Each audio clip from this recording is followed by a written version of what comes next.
Za mene lično pozorište je poseban oblik umetnosti koji nas podsjeća da razmišljamo, maštamo i bolje razumemo druge. Ono je ujedno i mesto zajedničkog doživljaja, gdje publika i glumci zajedno stvaraju jedinstvenu atmosferu.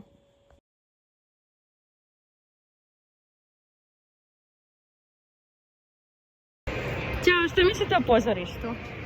Ja imam super iskustvo u pozorištu, bila sam još kad sam bila mala i omiljena predstava mi je Pepeljuga. A ti?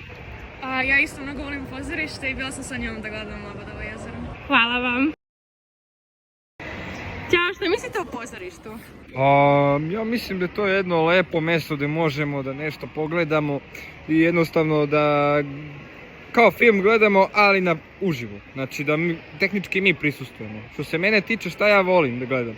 Komedije, drame i takve stvari. Ja kad idem često u pozorište, znam šta volim. Ti? Pa po meni to je jedna od najstarijih umetnosti i ima jedna predstava koja mi se iskreno baš svidjela, zove se Hamlet od Williama Shakespearea. I što je najzanimljivije od svega jeste to što se sve dešava uživo.